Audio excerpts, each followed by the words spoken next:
What's goody, everybody? It's full-time trip. We're back in the building. Arsenal 2, West Ham 0 at the Emirates Stadium. As we head into the international break, we come back with a win, 3 points in the bag, another hoodoo defeated, and a good performance overall to boot. You love to see it. Make sure you like, comment, subscribe, all that good stuff. How's everybody doing? Hope you're doing well. I hope you're enjoying the win, 3 points in the bag, and some of the performances to boot as we go through. But you love it, man. Hey, Hammers is dusted. If you see the promo clip, you understand why I got this out. But still, you love to see it, man. Overall, again, a really, really good game. Again, this is the point in the season where the run looks easier on paper, but for us, these historically have been the fixtures that have caused us trouble and strife and have ultimately cost us potential titles in seasons past. The Fulhams of the world, the West Hams at home. These are the types of games where, you know, again, they should be better on paper and straightforward on paper, but for us, you know, we carried that little sense of Arsenal PTSD, and I hope today was another step forward to defeating that Arsenal PTSD and putting it in its place and putting it away and not letting that fear dictate how we are as a fan base, how the team performs, and how they, again, go about the season. So I'd love to see it there. Glad we were able to defeat it there. A lot of things that could have went against us. You know what I'm saying? Overall, we overcame those things. I will speak really quickly on just some of the unfortunate stuff. Again, first and foremost, Martin Odegaard going down in the first half. Again, how many knocks? Bro, how many knocks is it literally going to take for us to see, for like the football guys to say, yo, timeout. All right, cool. They're good. We've done enough tonight. We've done enough, bro. Odegaard goes down with another knock. 2 directly to his shoulder after he started, and then the very next time he starts, right there, knocked to his knee, and he's gone. At least he tried to play it through. At least he walked off the pitch and jogged off, but hopefully it's nothing serious. But still, just unfortunate, man. The first time we were going to see Eze, Odegaard, and Rice in that midfield combination, which was going to be, again, full unbridled attack going forward. You know what I'm saying? Like, that was going to be, if we wanted handbrake off, that was the handbrake uninstalled from the entire car, disengaged. Like, it was something that was very, very, again, attacking and positive in that sense. And we didn't even get to see that, bruh. We didn't even get to see that. Unfortunate stuff. Also, Declan Rice going off a little bit later with, again, a back problem. Hopefully that's nothing serious as well, but he played most of the match, so hoping that is nothing major. But outside of that, you know, mostly positive stuff. What else I can say? I'll give one more critical point. I will say this as well. I thought this is probably not a great Gyökeres game. I can kind of give individuals before I kind of go back to the broad team performance. This probably wasn't the best of Gyökeres games. Sometimes maybe like the timing of his runs, or just somehow the ball just ends up behind him in some of these chances. He was playing pure slip and slide football today. Like, he was on the floor a lot. I think Max Kilman matched him pretty well physically in certain instances, in like dead ball situations and like low block situations. On the run, I thought he was good, but I feel like hopefully across the season, he can start to really figure out how to be effective in these moments, and hopefully we'll have Havertz back to offer multiple solutions for as a team. But for him on an individual level, I think him in these low block situations, there's some things that he can't help to apply himself and maybe improve in those situations and in those game states and in those situations we find ourselves in, rather, to again be a more effective piece. I thought he was okay, but I think he could have been a lot better. He could have bagged definitely a couple of goals, you know, from a couple of things today. You want to blame maybe the placement of the ball for the square pass into the box. Maybe you want to blame the timing of his runs. I think the truth might lie in the middle, where it's a bit of both in that. And you know, for situations like this, if we don't have a Havertz, he's got to step up, and he's got to be better in these types of situations against low blocks. So that's just where I'm at. That's where I think I see that performance. I'm not gonna knock him too much because the timeline's gonna do enough of that, but he's got to keep going. He's got to keep playing. Saw glimpses of stuff that was, of course, good. He's got to keep rolling with it, man. I believe in him. I think he's gonna, again, start to really break through and open things up as we go along. But that's really much of, like, you know, the negative stuff that I had, or like constructive stuff I had to like throw in, or unfortunates, as it were. But the rest of the game I thought was really positive, bro. Looking at, again, just the flow of the game, we offered them nothing. Again, another game where Raya barely has anything to do. Another game where our defense was so solid, our structure was so solid out of possession, that we offered them next to nothing. I think it was 0.49 GA that they had. Half of one. Not GA, XG, I apologize. XG, they were relegated to half of one of an XG, and we had like 3 point something. You know what I'm saying? that is domination off pure statistical looks, but the eye test backed it up, in my opinion, where we had most of the lion's share of possession, and also we were starting to probe and really find dangerous areas. And the creation was there. I think in terms of the team performance, now we have to again consistently start finishing things. We have to finish things and put them over the line. It's also the ball striking of actually showing endeavor and maybe taking snapshots and being more effective there.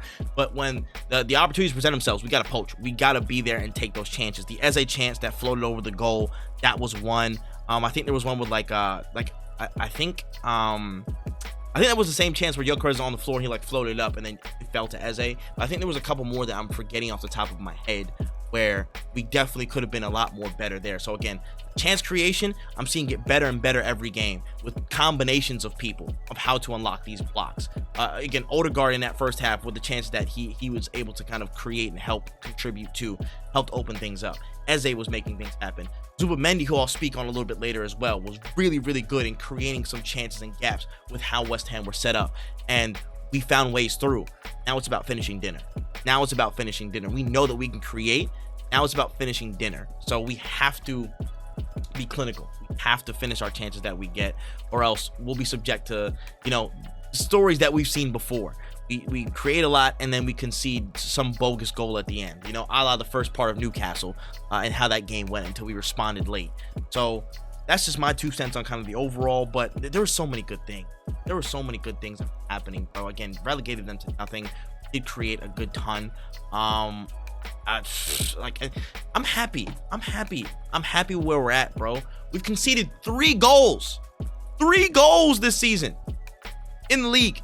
3 goals. I don't even think we conceded in the Champions League. I think that might count.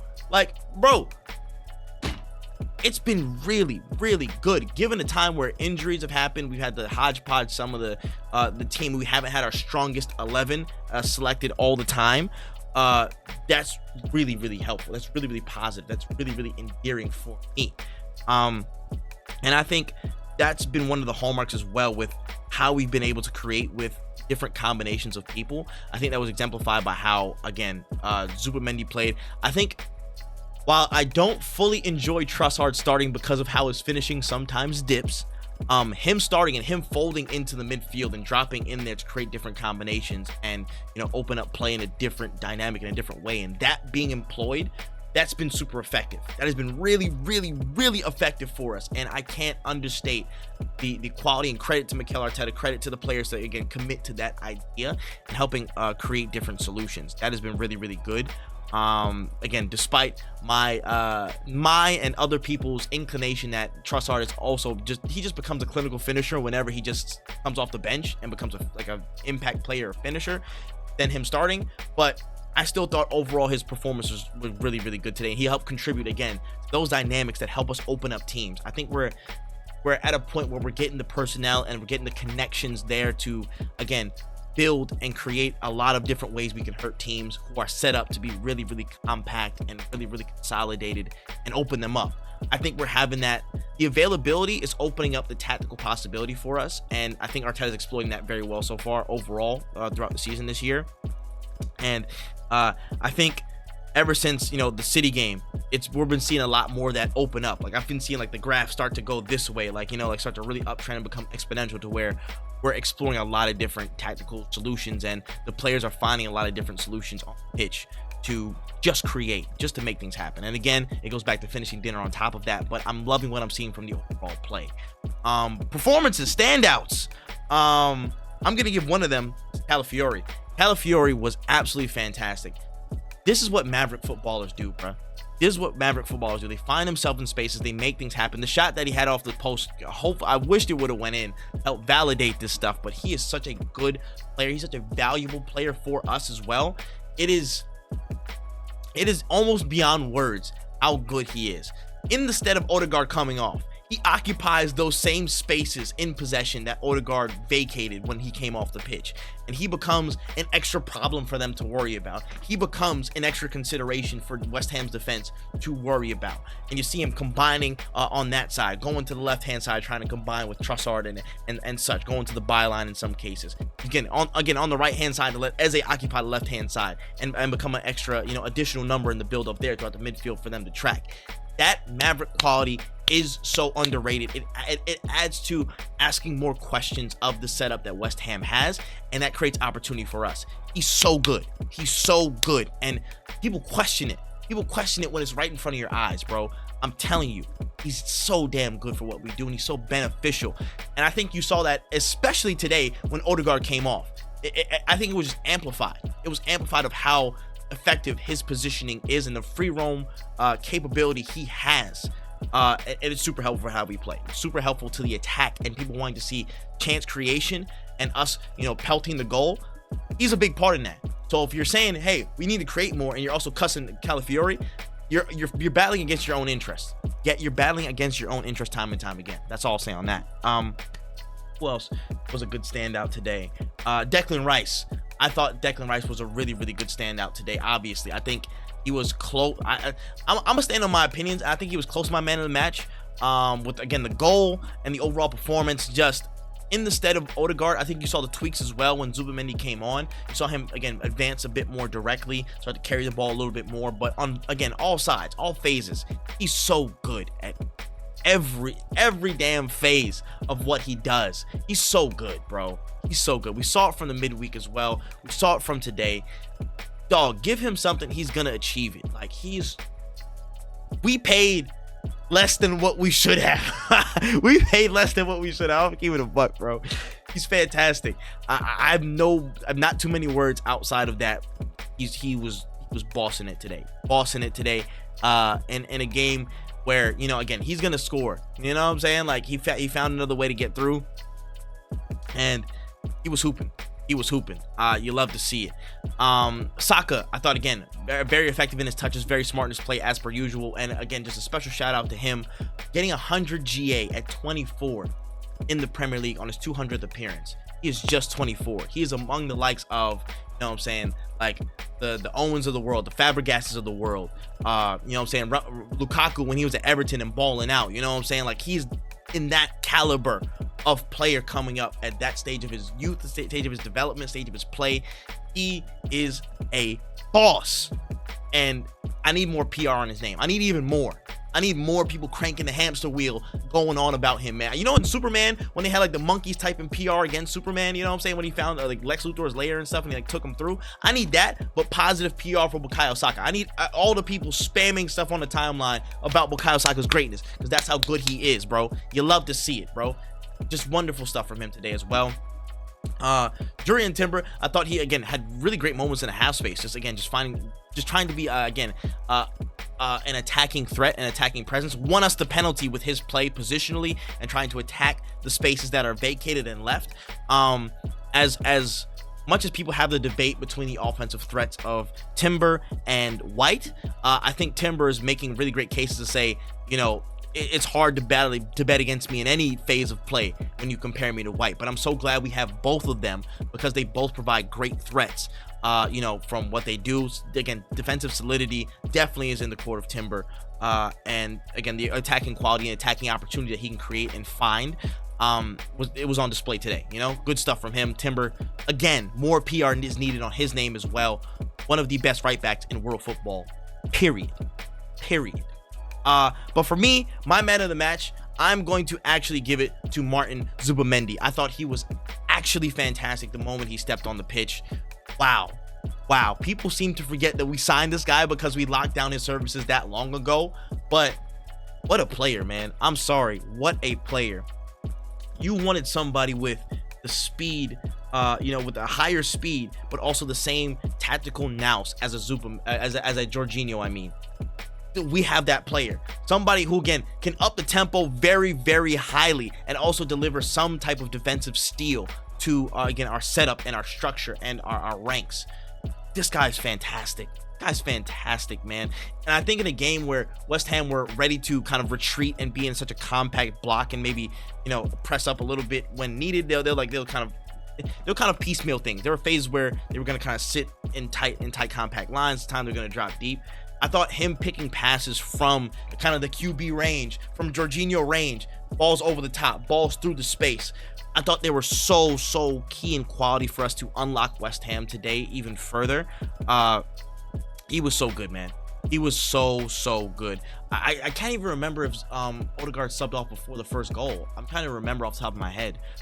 Maybe he did, and Zubimendi was the ball through for Eze or Gyökeres for the first goal. I can't remember off the top of my head. Please correct me if I'm wrong. But overall, I thought Zubimendi's play was really fantastic. It was just what we needed in terms of maybe the defensive solidity to kind of like have an extra body that can duel a little bit more against some of the more technical ballers that West Ham had, the Somervilles, the Paquetá, if he gets a chance to kind of spring forward and break free and kind of ward off that threat. And we got to that early, detected that early, and warded it off. And also, again, from the offensive perspective, just being able to see the space, find dangerous passes, and make things happen from his positioning. The fact that we have somebody like Zubimendi who can do that in the Jorginho-esque style. Somebody like Calafiori that can roam and cause more problems. Somebody like Eze who has such great individual quality and such great just like the players, he makes the players around him better. He can recognize the space. His IQ so high that he can make very good plays in his own right as an individual with his skill and his nous, but also as a teammate, seeing the gaps and seeing where he can kind of play people through. I think there was a ball he like one tap that was a little bit overhit, but it still was a great idea to sock on the right hand side of the pitch. And then you have somebody like Bukayo Saka who's like in the same vein as an Eze, where he can make things happen on his own, or he can again involve people with his IQ. These pieces are so key to what we need across this season, and the fact that we have those people, the fact that we have some people that have yet to return, the fact that we had somebody injured in this game that we didn't see the full extent of creativity from, that bodes well. So that's what I got for that. But my man of the match is Zubimendi. You love to see it. Great game today. Mikel Arteta coached a great game. 300 games in. I think right now he stands at the highest win rate for any Arsenal manager in history. Listen, we keep the ball rolling. We got to keep the ball rolling. I pray nobody gets injured over this international break. Y'all better stay fit. Y'all better be back in one piece. And we got to go on a run, man. We got to go on a run. Games are going to come thick and fast for the rest of October into November. And we got to keep up momentum. You know what I'm saying? The Chelsea-Liverpool game's happening right above me on this other screen here. And whatever happens from that, it doesn't matter. We got to handle our business and keep going, keep pushing. Things will happen. And, if nothing changes in the league position, kind of is still relatively the same and everybody keeps up form, we'll see Liverpool again down the line at home. We'll see these other big teams, and we have to do our job. We have to attack every game with, the utmost intensity, really, to get to where we need to be in this league, in the Champions League. And hopefully, when we get to December, we have even more reinforcements to help us get that job done. But let me know what you thought of the game in the comment section below. Your favorite goal, performer, moment, all that good stuff going into the international break. But I'm about to dip up out of here. My name is Full Time Trip. That's all the time we got. And until next time after the international break, I'll see y'all soon, man. COYG!